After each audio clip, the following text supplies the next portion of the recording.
How's it going? Our business ethics class.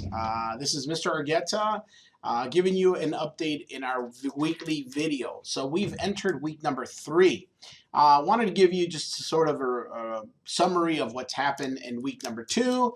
Hopefully everything that I talk about is stuff that you've done, and then I'm going to talk about what's going on in week number 3, which is this week, started yesterday.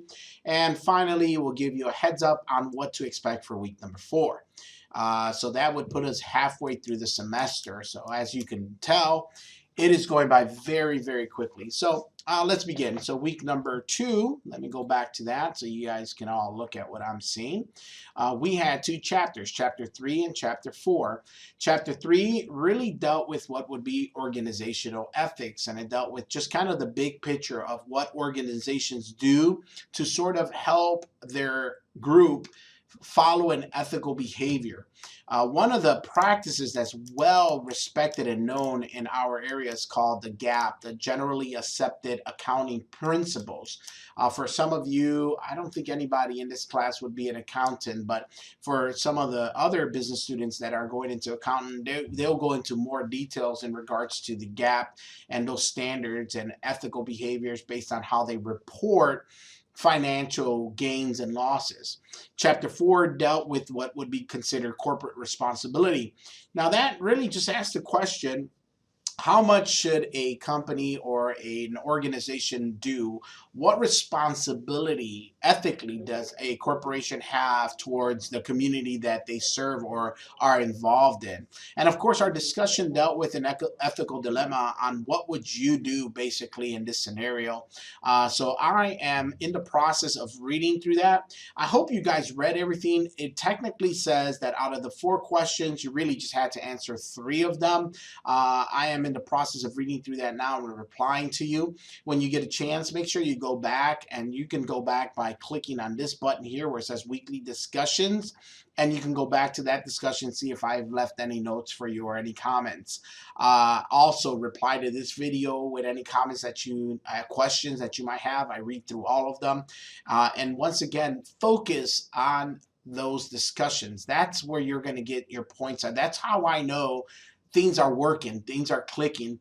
You're replying to your teammates or your classmates. You have at least 2 classmates that you pick that you reply to. You reply to my video and you put your original post.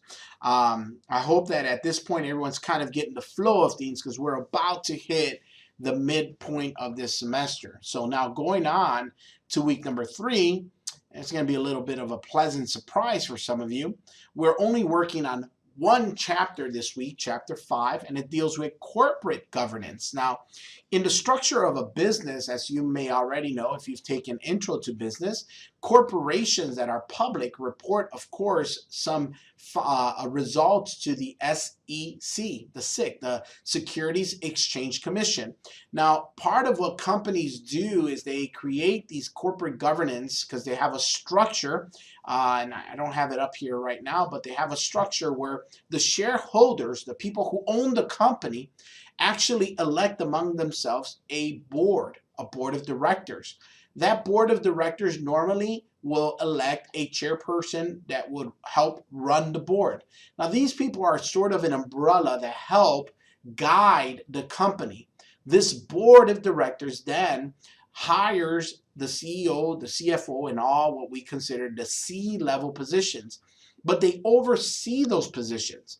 So even when you look at a company like Facebook and you talk about Mark Zuckerberg, he has someone above him that's a board of directors that assures that he is following all the legal and ethical practices possible. Where we start getting into the gray area is when we go into a position where the CEO and the chairperson of the board are the same individual. What we're saying is that the person that should be overseeing the CEO is now the same person overseeing himself.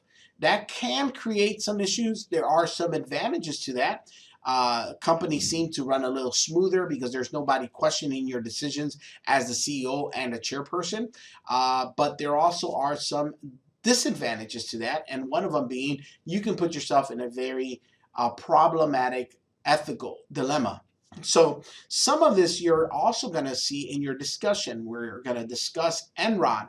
And some of you might not remember the Enron scandal because it was several years ago, but it's definitely a poster child when we talk about ethical issues. So take a look at that video. The discussion should be pretty intense. Don't forget to reply to 2 other classmates, and that will complete week number 3. Should be pretty simple. You know, make sure the substance in your discussion, please. Now, the last thing I wanted to get to is the 4th week, which I want to show you in sort of a preview. The 4th week is going to be your midterm. So make sure you are prepared mentally for that and you are understanding the concepts. And then, of course, I'm going to give you a discussion which deals with 2 ethical points of view.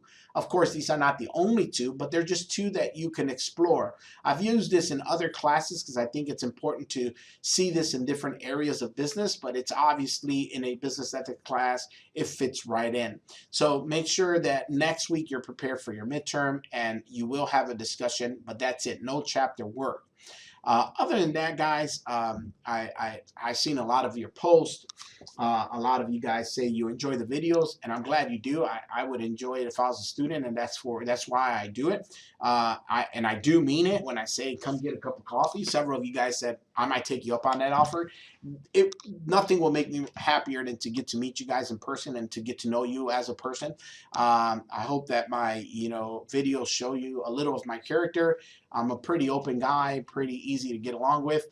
Maybe that doesn't translate well in emails, but hopefully if you ever get some free time, I'll be here. A cup of coffee is waiting for you. Guys, I hope you're enjoying the class. You're halfway there. Don't give up. Don't loosen up. Keep pressing. We're almost done. Have a wonderful week. We will talk to you all soon.